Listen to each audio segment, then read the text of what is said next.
What's up, guys? I'm SaltEMike, and this is your weekend review for October 5th, 2020.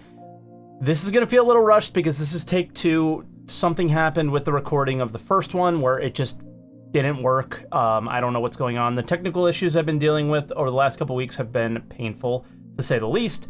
First, it was answer the call, no internet.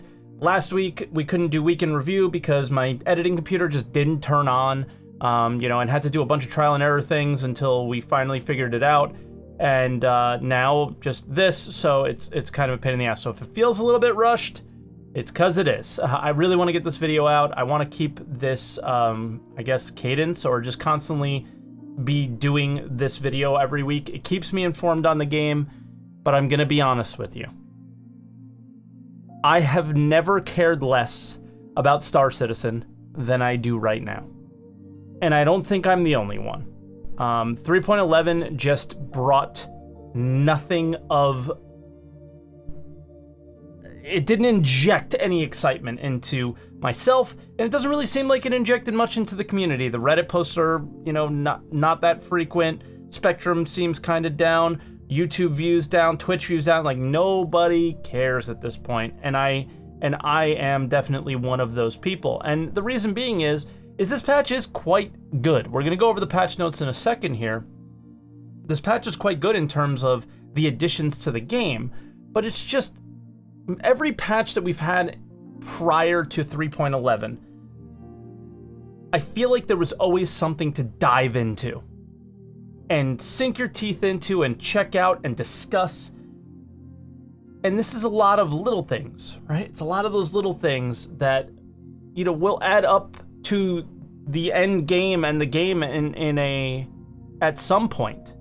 But that point isn't anytime soon, and the patch just feels the same as 3.10. There's not much variety to it. So let's jump into the patch notes and let's actually dive into it and discuss it. We had 4 patches this week. 3.11 went to the PTU, and we're going to discuss their initial patch now. They start out with more heads to customize from. This was weird, though. And the reason being is they scanned some faces of people that aren't like fitness gods, right? The people that they scanned prior, the heads fit on the body of the female and male characters because they were extremely fit people, right? That's what it seemed like, at least. Or at least they did the work to make this area fit with the neck. The new ones don't do that at all. And you know what? I think that's fine. I think most of the time you have a helmet on, clothes on, those things, so it's not as big of an issue. And we get more inclusivity of different types of people, which is really cool. But in the character customizer, it definitely looks weird. Next, cargo decks. This is by far my biggest disappointment for the patch. Everything was visual.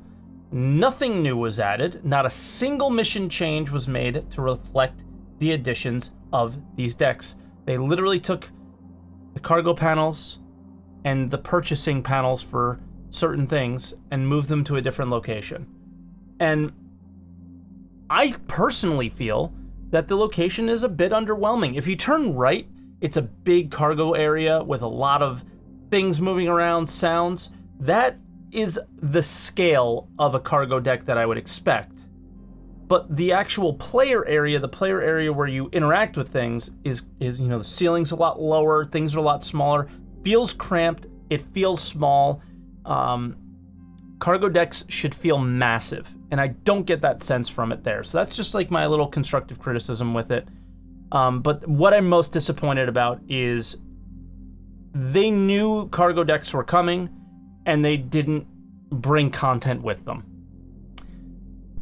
But at the same time, this was the thing that they highlighted for months on ISC leading up to it, and brought no content with it other than here's cargo decks. Oh, by the way, you can fly through them outside. So yeah, it was I would say this is my biggest disappointment. Next, they brought 2 new weapons to the game, the Bear grenade launcher, which is pretty fun to use, it's cool, and the BR2 shotgun, which is just your basic shotgun. So nothing real fantastic or special here, continuing on with the theme of, nice additions, but whatever. That's basically how the weapons were. Planet visual improvements. We've been seeing these for months now and hearing about them for a while now. Nice, but again, nothing fantastic. The front end refactor. This is important to get everything in building blocks as quickly as they can. The menu and the front end is no different. You know, we need those things. It is a little bit weird right now. A lot of clicking, you know, moving your mouse in far directions for the same actions. Very odd, but again, given the ease of change once something is in building blocks, we just provide them with feedback and it's all going to be fine. So I have no real issues with these. Armistice zone removals. This is another one of those things that upset me, and I'll tell you why. I don't understand the timing of them. The mission team worked on this.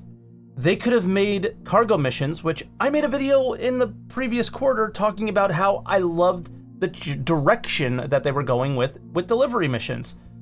But they needed to take it further to coincide with cargo decks and all those other things. They needed to continue to iterate on them. It was a good start. Now you need to finish. There was no finish in 3.11. What the mission team did was remove armistice zones. When our frame rate is decreasing, not increasing, we're not getting any more optimization to the game, it's getting worse. The AI has never been very good because of the lack of optimization, and the server frame rate is running extremely slow. It just didn't make sense as a priority for me.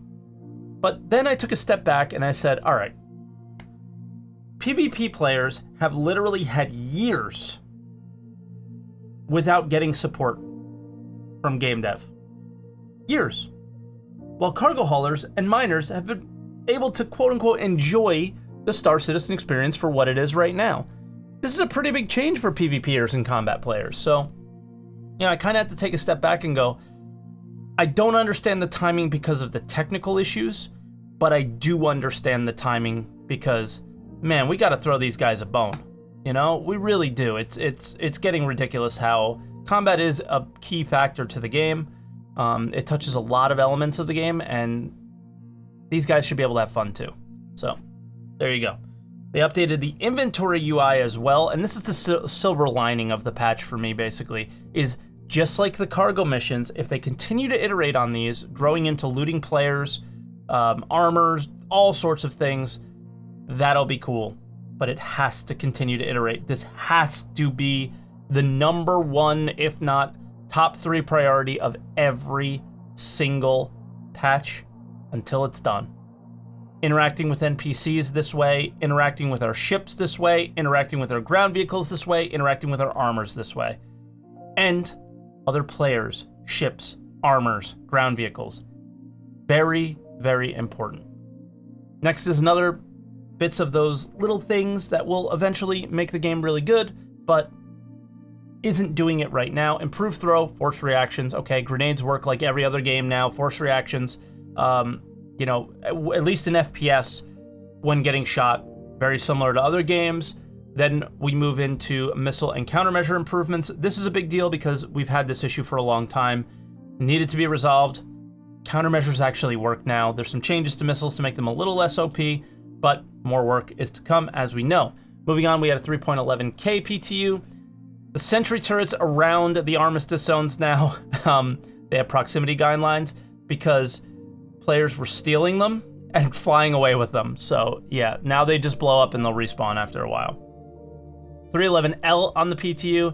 Front end problem resolved where we have to click a little bit less.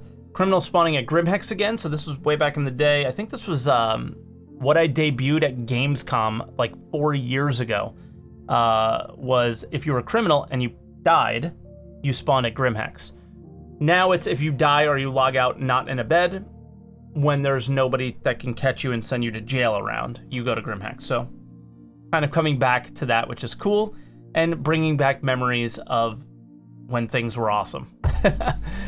Armor mitigates force reaction, obviously, but it wasn't working properly for weapons and some of their attachments, so they did fix that in this patch, as well as increasing the decoys on the Xi'an Scout to fall in line with other ships. 3.11 PTU, they added the 100i. This was not ready to be in-game yet. It is not set up correctly. It barely flies. It definitely doesn't fly well in atmosphere, and it looks like it should, so there's some setup problems here for sure. So provide your feedback on that, and I'm sure they'll get it fixed.